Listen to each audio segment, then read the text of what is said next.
you see me now? Yeah. Okay.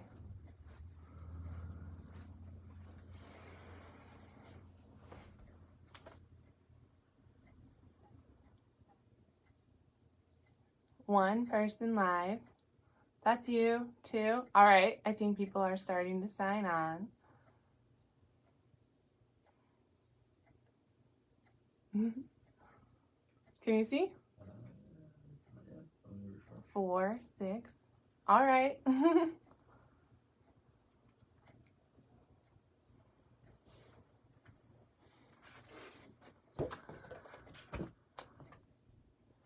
Annie Gomez says hi. Hello.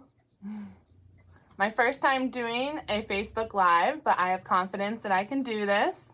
And I have an executive producer over here with me, my friend Ben, who's helping me today. So he's going to keep me in line time-wise and make sure that this all goes smoothly. So hopefully y'all can hear me. Feel free to type in questions as we go, and he's going to kind of moderate the questions and help me work through those. So welcome to Bee Friends Farm Honeybee Festival 2020 virtual.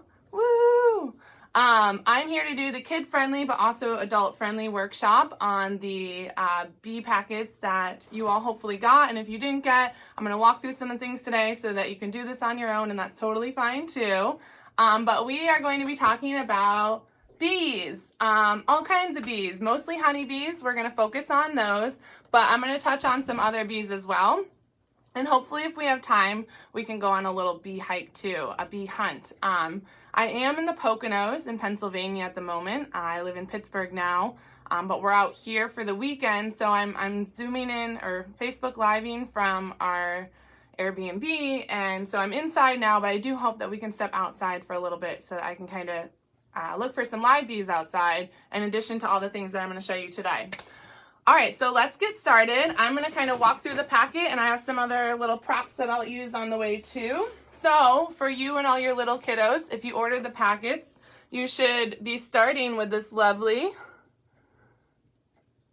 first color sheet that talks about the life cycle of the bees and the different kinds of bees and kind of the basics. Everything you need to know, all the basics about honeybees. So honeybees are totally crazy. First of all, so there are in the entire globe 20,000 species of bees, right? So here we have 6. These are all native bees, as we would call them. So 6 species here. You could add in the honeybee, and that makes 7 species. Now there are 11,993 other species too in the whole world. And of those 20,000 species, only 9 make honey. And so of those 9, 8 of them are exclusive to Asia, and only 1 of them is the one that we find here in the United States. So there are only 9 species out of 20,000 that make honey, and most of them are just found in Asia. And so we only have 1 species here, and it's called Apis mellifera, and that means Western honeybee. And if you see a honeybee out and you're in the United States, that honeybee is not native to the United States. It did not kind of grow up here. They were brought over here with early settlers on the big ships. So if you can imagine hundreds of years ago, bringing these live colonies of bees over from Europe to the United States. Now, all the honeybees we have here in the United States, they're all 1 species, Apis mellifera, and they're all from those original ships.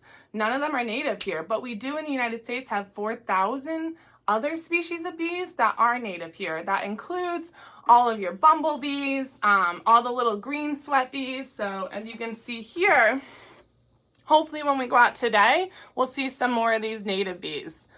Big old bumblebees, they're so cute. And then the green ones as well, those are the sweat bees. And so overall, what I hope to kind of share in this thing today is that bees they're really friendly, and I know that they can get a bad rep, but obviously probably most of you here today know that they're super beneficial. And so we really want to do all that we can to help them, but not just us adults. I think it's really important to help kids understand how important bees are too, because they're the ones that are going to be taking care of them long into the future as well. So I'm going to go quick through some bee biology with you all.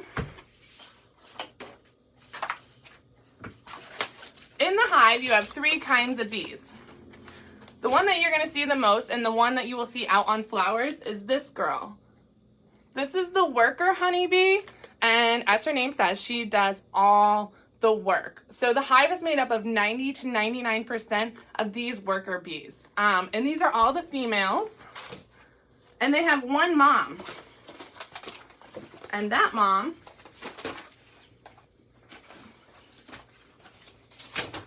is her. So that's the queen bee. So there's one queen, most of the rest are workers, then there are some boys, and I'll talk about them in a minute. But most of the work is done by the daughters, all these worker bees. And then there's one queen in the colony. Now there can be up to 60,000 bees in a colony, and you're only gonna have one queen, and all those baby worker bees in there, they're all her daughters. So they're all sisters. But her name is the queen, but it's kind of a myth that she runs the hive. She actually doesn't do anything. Okay, that's a lie. She does a lot, but all she does is lay eggs. She will lay up to 2,000 eggs a day in the summer. That's twice her body weight. So imagine how big you are and then laying twice that in eggs. That's what she does every day, but she doesn't feed herself or groom herself or do anything like that. All of her daughter bees, they're constantly surrounding her and cleaning her and feeding her so that she can lay the eggs, because the eggs are what keep the hive going. The eggs are all the baby bees. And the eggs look like this. Where are they? So they're tiny, and as a beekeeper, it takes, I mean, it's really big here, but as a beekeeper, it takes a long time to train your eye to be able to see this. It's about half the size of a grain of rice. And so the queen will lay 2,000 of these a day, and then they hatch out after a few days and they turn into larvae. Just like any other bug or insect, it goes from egg to larva and then into a pupa, and then it hatches out as its full adult bee self. And so in this stage, they just eat and eat and eat, and then they're eventually capped over, and then they go through their metamorphosis, and then they pop out. They don't pop out, they chew their way out as adult bees. So the queen's job is just to keep these eggs coming, but the worker bees do all the rest. They build all the comb for the eggs. They take care of the babies by constantly feeding them. They keep them at 91 degrees year round, regardless of the temperature outside the hive, so they have to work very hard to do that. They gather all the pollen, they defend the colony, they make all the main decisions. So the queen is very important, but she doesn't make any decisions. Those are all made by the worker bees. So go workers, they're awesome, and they're all girls too. Now there are some boys in the colony, and they look like this. And they have big ol' eyes because their sole job is to fly around looking for queen bees to mate. And that's their only job. And other than that, they go back to the hive and they eat, but they don't do any work. So a lot of beekeepers, you know, they might get a bad rep too if they don't do anything, but they're very important for sustaining the species. So we do need drone bees. They are adorable and they don't have stingers. Only the girls have stingers.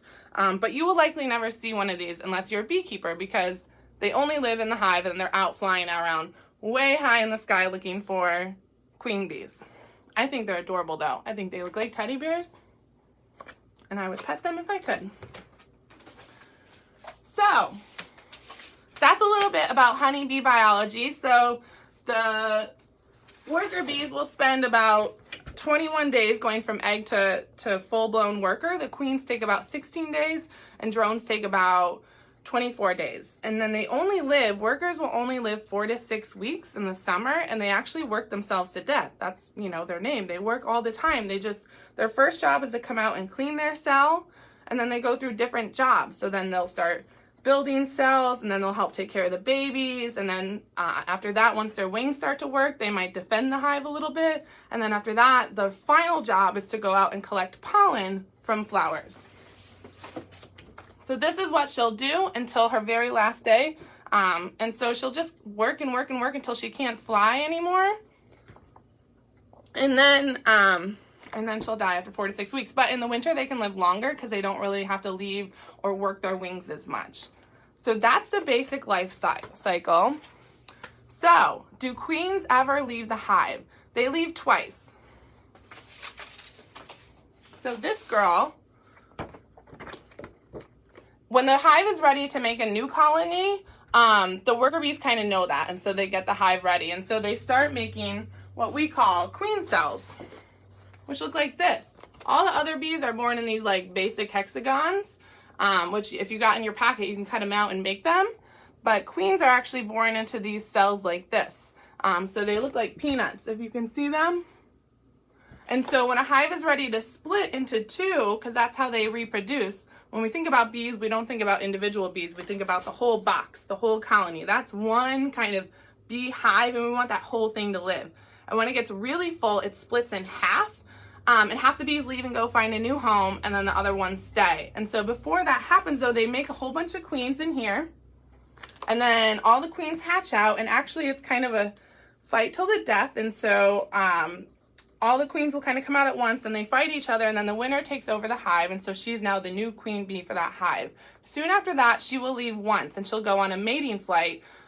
Usually, you know, they go way up in the sky, and they just fly through these clouds of drone bees, and then they'll mate on that one flight, maybe two flights, and then they come back to the hive. Then they don't leave again until they swarm, and swarm is that kind of process where the hive gets so big and full, it splits into two. So they'll leave once on the mating flight, and then when the hive's ready to split into two, the worker bees will make all those queen cells, and they'll say, okay, queen, it's time to go. And so they'll kind of thin her down, they'll stop feeding her, they'll start pushing her around a little bit, and then on the day they're ready to swarm, they actually kick the queen out of the hive, and half the hive, half the bees leave, and they hang out in a tree in something called this. This is a swarm. And so this is when a colony is big and strong, and it splits into two, and half the bees go, and they hang out up here. And they're going to look for a new home, and once they find one, then they all move in together. But the queen bee is somewhere in here. You probably can't see her because there's thousands of bees in here, but she is in here, and that's the only other time that she'll leave the hive, is to swarm. So once these people, or these bees, find a new home, they'll move into it, and then the queen probably won't leave again after that, unless it's a strong hive and they swarm again a little bit. So that's typically the only time she leaves the hive. Her body, as you can see, is not really meant for flying. Like workers have, you know, their wings are really long, their bodies are slimmer. They're really built for flying. She's built for egg laying more than anything. So that's why she doesn't, you know, she doesn't leave the hive as much. Okay, so that's, right? I know, I think it's pretty cool too. So that's kind of honeybee biology. If you have any questions, you can pop them in to the box. I'm going to move on to the next part though, which is pollination, because I think pollination is awesome, and it's a way that we can all help bees. I think it's kind of, we want to help bees so we become beekeepers, but beekeeping is really challenging. It takes years of practice, tons of info. So ways that we can help bees, and especially kiddos can help bees, is to plant flowers. How long does the queen bee live? So she used to live like 4 to 6 years, but usually, so she can live a long time. When you think about a tiny insect living 4 to 6 years, that's kind of crazy. But typically that's how long they last. Beekeepers, I think to keep the hives healthy, we'll kind of switch them out every year. But on their own, they can live up to, 6 years. That's a long time for an insect. So pollination, what we're going to do here is we're going to plant some flowers for the bees. And so if you ordered this packet, the seeds that you got are zucchini, sunflower, hi Daisy, peanut, and watermelon. So I'm going to plant a couple of these here today just to show you, but you can plant the rest on your own. And I know that there's tons of books out there and websites on plants that are good for bees. Native plants are great for native bees, but honeybees tend to like them a lot too. On this packet here, you can see some of the main kinds of honey. So we have alfalfa, blueberry, buckwheat, clover, orange blossom, avocado, wildflower. So sometimes you don't even have to plant things for bees, you just let things grow. Like clover, like a lot of weeds, plants we call weeds, bees love. Goldenrod is a weed, clover is a weed, dandelions are a weed, but dandelions are a very important source of pollen for bees early on in the year. Yeah, in Florida and up here in Pennsylvania as well. Okay, so I'm gonna plant a couple seeds. And yeah, so if you have a cup, you should have a little bit of a water hole on the bottom, and then some dirt. And this is like a totally okay time to get a little bit of dirt on you if you want. And if you're a kid and you like playing in dirt, that's totally natural. So I'm gonna set my dirt here, and we're gonna fill it up, but You don't want to fill it all the way up to the top, maybe 3/4, and you don't want to pack it down. I think like if this were ice cream, you'd want to pack it down so you could like get as much in there as you want, because ice cream's awesome. But in dirt, you don't want to pack it down. You just kind of want to let it sit loosely in the cup, because you're going to need it loosely packed so that the roots of the plant can kind of grow through to get the nutrients that they need. So I have my cup. It's 3/4 filled about with soil, and these are big seeds that we're planting today, so you're going to want to make bigger holes. Small seeds kind of usually stay closer to the surface, but I think I have a zucchini and a sunflower, so I'm going to kind of stick those down. So I'm just going to stick my pinky in. I'm going to set my cup right here.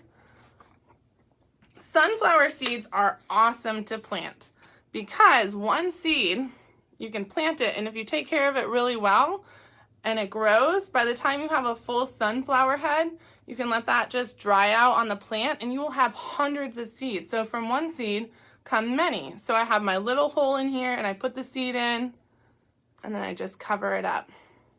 Very gentle. You don't want to pack it down too hard. And now you're going to want to water this a little bit every day.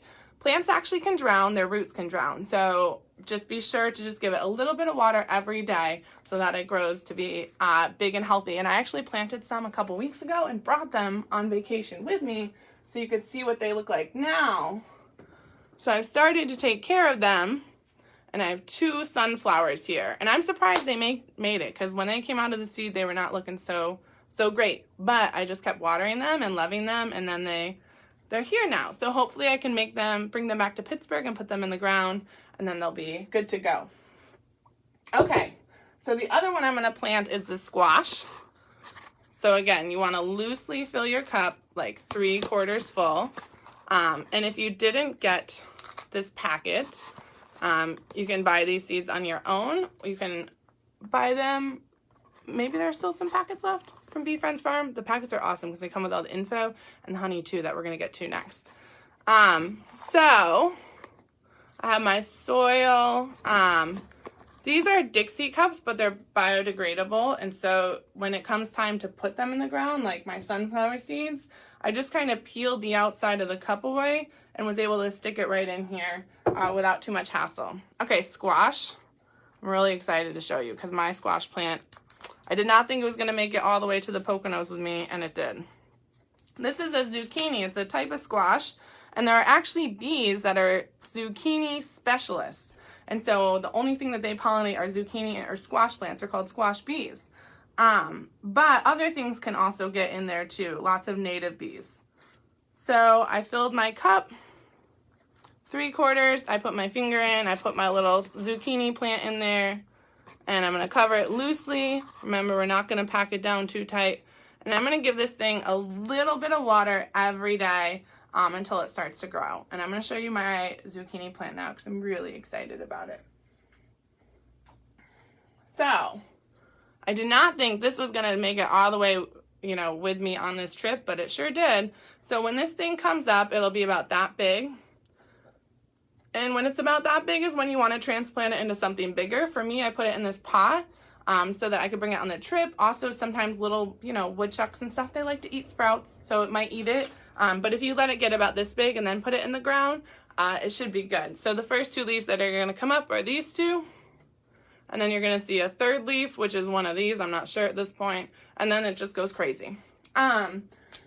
So those are my 2 plants. So squash plants, you probably won't get honeybees on squash plants unless you have a whole field. So honeybees are really unique in that when they go out for a trip and they find a flower source that they like, they tend to stick to one flower. So if you want to attract honeybees to your garden, you're going to need to plant patches of things, not just single plants. So honeybees really like patches, but you will get some of these really awesome other bees. Where's that one? I'm not sure. But the one I showed you with the other native bees on it. So you will get some of those. So yeah, plant patches of things because honeybees they're really efficient. They don't like to spend their days just flying around, kind of haphazardly finding whatever is there. They find a patch, they go to it, and then they'll go back and tell other bees about that patch of flowers. They do a little dance to communicate that, which is totally wild communication for an insect. And then all the other bees will kind of come find that patch as well, and then they'll kind of exhaust that, and then they'll go back to, you know, searching for new patches of flowers. But native bees are not quite as efficient because they don't have a whole colony to support, usually just a few eggs. So you can have just single flowers and you'll see native bees all over those. Time check. 10:20. 10:20. So I'm going to do a quick honey tasting, and then I'm going to see if we can sneak outside and see any bees around. So hopefully we can do that. Honey tasting, I'm really excited about this. So where is my honey patch? This is a worker bee putting nectar or tending to nectar in a cell.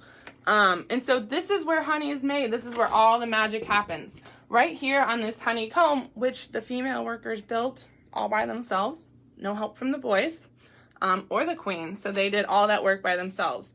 So to build this comb, the honeybees actually hang together. Let me see if I can find that one. They'll hang together like this, and they secrete wax from their stomachs. So it takes about 8 pounds of honey to make 1 pound of wax. So you can think about how much honey a bee needs to eat to produce wax. And the wax will come out right from her stomach. She can produce little tiny, tiny platelets. And the bees hang together and they'll produce tiny platelets, and then they'll smush those platelets together until they have a giant honeycomb, which is pretty crazy when you think about it. Bees are pretty talented creatures. So once they have the honeycomb, they'll go out to the flower and they'll suck up the nectar. So honey is really a concentrated form of nectar. Nectar is what flowers produce to kind of keep bees coming back, because flowers need bees to spread their seeds around. And bees need flower because it gives them all the energy and food and protein that they're going to need to live. So it's what we call a symbiotic relationship. So flowers produce nectar, but it's really high in water, because if a flower just gave a bee honey, the bee would like not visit a lot of other flowers because they could just get what they need. So flowers, being the sneaky little creatures that they are, they actually produce like a really watered down version of honey, so that bees have to go to lots of flowers and collect lots of nectar from different flowers and spread more pollen around. And then they bring that watery nectar back to the hive, and they pass it back and forth between their mouths, between bees. And then when they're ready, when they've kind of dehydrated it enough so that it goes from 80% water to 18% water, they stuff it in here, and then in the cells, and then they'll fan it to kind of remove any leftover water. And then once it's down to about 18% water content, we call that honey. And at that point, it's ready to be capped. And they don't cap one cell at a time, but they'll kind of cap, in regions. And then when this frame is done, this whole thing will be covered in this is capped honey and this is uncapped. So you wouldn't want this because it's not clear if it's been dehydrated enough. And if it's not dehydrated enough, it can ferment, and then you'll have mead, which some people may want. But if you want honey, that's not what you're looking for. So you wait till it's capped, and then you're going to take this thing out. And there are a few different ways to harvest it. You can uncap it and kind of spin these frames around and suck it out. Or I used to actually have frames like this that didn't have foundation in them, so I could just cut the whole thing out, squish it down through a bunch of holes, and let it strain out, and then I have honey. So it takes about 2 million flower visits to get 1 pound of honey, which is crazy. I mean, so bees just spend all day flying around gathering this stuff and making honey, and then we eat it. So before I became a beekeeper, I used to just shovel in honey like by the spoonful, and now I'm like, I know, Terry, I agree. And now though, I'm like, oh, it takes them so much work to make honey, so I try and moderate myself somewhat, but it's so good. So I know that if you ordered from Bee Friends Farm, the packet, you got these 3 types. So there's wildflower, black mangrove, and orange blossom. Orange blossom is my favorite, and I miss it because we don't have orange trees in Pittsburgh or Pennsylvania. And so this is really like a symbol of Florida honey. So I'm not going to try all of these, but if you have your kiddos there and you have these, you should pour out a little bit. It might be fun to like taste them all once and then close your eyes and then taste them again and see if you can match the flavors or pick up on the tones. I'm going to try orange blossom honey because this is Black mangrove is the best. Oh, I don't even know if I don't remember that one. I know orange blossom and wildflower. Do you leave some honey for the bees? Absolutely. So this is why bees are great. So bees need honey to get through the winter. That's why, honeybees need it to get through the winter. So native bees, like all the little green sweat bees that we see, they just have single bees and they'll lay like a couple eggs and then that's it. They don't have a whole colony to support. So honeybees have a whole colony of bees to support. And so that's why they store up honey, because the queen needs to get through winter, and she's not going to get through winter by herself. Bumblebee queens can. They hibernate underground, so they don't need a colony, so they don't need to make honey. Honeybee queens specifically need a whole colony to get them through winter, to keep her warm, to keep her fed, to keep her alive. So to get all those bees through winter, they need honey. Because honey stores so well. Otherwise, they would just kind of eat nectar all the time and then live like that. But there's no nectar in the winter. So what do? They turn the nectar into honey so they can store it for the winter, just like people used to do before with canning and all that, right? You have your food supply for the winter now. That's what honey is. It's their food supply for the winter. But lucky for us, they make a lot of it, a lot more than they actually need to get through the winter. So what beekeepers do is they carefully kind of weigh out how much honey a hive will need to get through the winter, and then they'll just take whatever is left over. Of course, we want to leave enough for them to get through the winter to be happy and healthy the next spring, and that's a beekeeper's main goal, because otherwise the colony will die, and then that's not good for anyone. So usually, though, bees do make more honey than they need, and so then we carefully kind of extract that honey and use it for cooking or whatever we want to do. So what I like to do is just pour a little. So this is orange blossom honey, and what this means is that the colonies that this honey came from were placed in or near orange groves or fields with lots of orange trees. It's not going to be 100% just orange blossom honey, because there are thousands of bees out foraging from a single colony at any point, and you're not going to know where they go. There's going to be some dandelions around that they're going to go to. There's going to be some clover. Wherever the bees are, there's always going to be some other wildflowers around that the bees are getting. But for this to be called orange blossom, it has to be in an area where it's at least 50% or more orange blossoms in bloom at the time that this honey is made. And that's how beekeepers kind of figure it out. So that's why you can have orange blossom honey, but it's always going to taste slightly different. You might not, be able to notice it, but there's always going to be a different kind of concentration of some wildflowers in there as well, depending on what's in bloom. So orange blossom, I miss. And it's so good. And you can just kind of like taste the orange groves, I think, and just transports you back to Florida for me. So the other ones we have are black mangrove, which means same thing, that when this honey was made, wherever the colonies were, it was at least 50% or more black mangrove flowers in bloom that bees were on at that time. And wildflower is just a hodgepodge. I have to say I've tried wildflower honey from lots of places. I'm kind of a honey collector. And Jacksonville, I think, has the best. And I'm not just saying that. St. John's Island is also pretty good, but Jacksonville wildflower honey is just so good. I love it. I did recently get some from Mystic, Connecticut, and so this is wildflower honey from up there. And so this, you can even see the color difference. This one's a little bit darker and more reddish. This one's a little bit more, I feel like just citrusy and florally. And so it's fun to collect wildflower honey specifically from all different regions, so that you can see how it tastes and how it varies from region to region. And then there's different, types of honey. So you'll have your spring honey, which tends to be a little bit more lighter and liquidy. Liquidy, they're all liquid, but you know what I mean, lighter. And the fall honey, especially in Florida, was really thick and dark. And fall honey is actually my favorite. And that's depending on the flowers that are in bloom.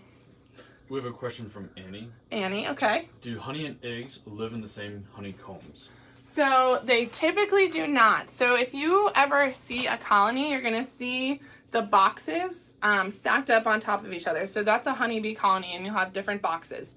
The bottom boxes are typically just going to be eggs and kind of what we call the brood nest. And the brood nest is where all the eggs are laid and all the babies are made. And so the queen will typically just kind of stay on the bottom in those few boxes, and they like to keep the brood nest together because bees are efficient, and that makes it really easy for them to tend to the young ones all at the same time and to kind of keep the honey production up in the higher boxes and then all the egg laying down in the lower boxes. And that way they don't have to run around and kind of, you know, hunt for different things around the colony. The babies are right where they are. They'll pull in a little bit of pollen from the outside. Oh, so pollen is baby bee food.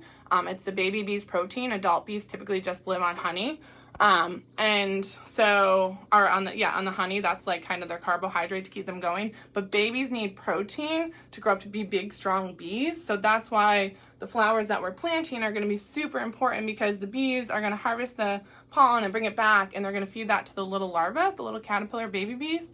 And that's going to make them big and strong. So that's really important. So they kind of keep all that in what we call the brood nest, the bottom few boxes. And then the honey is going to be kept up on the higher one. So sometimes they might, if they need more room to lay eggs, they might kind of clean out some of the honey ones to put eggs in there. But typically they keep those ones separate. And so that way it's kind of like a division of not only labor, but of space, of workspace and all of that. So hopefully that helps.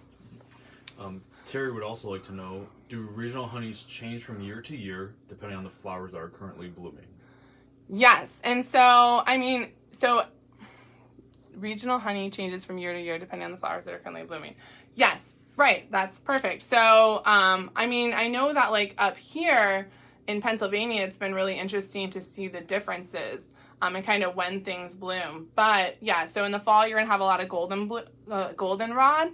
And I love palmetto honey from Florida. It's so good. But those bloom in the summer. And so the honey that you harvest is going to be in the fall. And so, yeah, different things bloom throughout the year. Good point. So it's also really good to plant things kind of continuously throughout the year so that, you know, the bees have something to collect pollen and nectar from in February and March, and then a new plant that's coming through in April and May, and then so on. And summer in Florida is actually really hard on the bees because there's not a lot in bloom. It's really hot. They have to work really hard to kind of maintain the hive. And then you get this fall kind of flow again.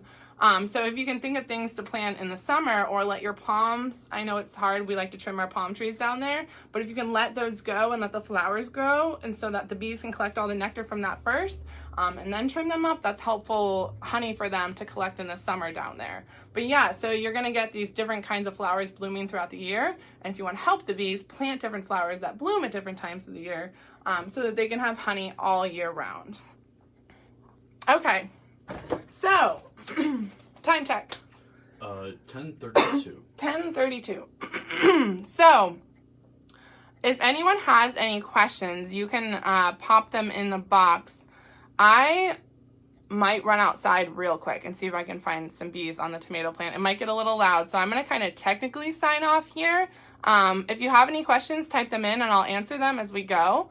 But I'm going to just run outside to the tomato plant and see if we can find anything out there, any bees that we can look for. And I will say that tomatoes, you know, bumblebees are really needed for that. So they pollinate tomatoes exclusively. But we might, let's see what we find out there. So if you have any questions, type them into the box, and my executive producer over here, Ben, will help me to see them and answer them. If you have any questions about the packet that you got from Bee Friends Farm, feel free to also reach out to me or send a message, and we will get them answered for you. And I hope that you enjoy planting flowers for the bees and trying all the delicious honey. And just, I think that the more that we educate ourselves and the people around us, and the more you get to know bees and maybe, you know, just kind of pause and observe them, kind of that fear that we have of them tends to go away. So really it's just exposure and education that can really help, I think, change people's mindset. So thank you so much. I am going to take this outside real quick. Brentley, you can kick me off if you need to. I just want to see if there are any bees out here. So I was eyeing these tomato plants yesterday because I swore I saw some bees, but I don't see any flowers on them. And so there is a wasp. Oh, no, I'm not sure what that is. That might be a native bee. It kind of looks like it's carrying its pollen on its underside, which would make it a leaf cutter bee. might not be able to see it. But these tomatoes all here came from bumblebees. Bumblebees are the only thing that can kind of get in there and really pollinate. The nectar and pollen is kept really deep in the flower for tomatoes. So bumblebees kind of bumble and shake and pull the pollen out. And that's how they're able to pollinate tomato plants. So as far as I know, nothing else can. If someone knows differently, let me know. But that's kind of what I've been told, is that bumblebees exclusively are what pollinate these. So there are squash plants back here. And again, I don't think these would be pollinated by honeybees, because honeybees, as we know, are efficient and they like lots of flowers. Jalapenos over here. These, you might get a honeybee. Oh, there's an ant. So that ant that's crawling around in that flower is a pollinator. And so ants are pollinators, wasps are pollinators. I know that wasps get an especially bad rep, and I wouldn't ever want to come into contact with a bald-faced hornet nest or a yellow jacket nest, but I love wasps. Most are solitary and most are harmless as well. As you know, you just don't want to ever touch or squish one. Oh, there's a native bee. That kind of looks like a sweat bee. I don't know. If I could see its green body, I would feel more comfortable calling it a sweat bee. I'm surprised. Oh, there it goes. So you can see, ooh, look, there are like native bees that are kind of like trying to mate on these jalapeno flowers. So that's always interesting. You'll see one like bee kind of in the flowers, and then you'll see other bees kind of come up behind them and try and bump them, and I think that they're trying to mate. So I do see some native bees on these jalapenos. I see a little fly there. Flies also pollinate. But bees specifically are what feed their babies pollen, so that's why they are such good pollinators, because they are intentionally trying to collect pollen. Wasps, butterflies, flies, they feed their babies meat, or, in butterflies' case, they'll feed them plants, but not pollen. So bees are really exclusively, that might actually be a bald-faced hornet. Well, I'm not going to go near it, but I'm also not afraid of it. It looks like it's just probably actually looking for dead insects that it can feed its little baby or its larva. That's really fascinating, guys. I don't know as though I've seen one of these recently. And again, it's a bald-faced hornet, and I'm not freaking out, but I wouldn't recommend, trying to go near it or anything. So that's it for my little garden walk. So again, if you have any questions, thank you. And thank you so much, Bee Friends Farm, for having me on here to do this. And I hope you guys enjoy the rest of your virtual Honey Bee Festival 2020. All right, I'm going to sign off. Bye.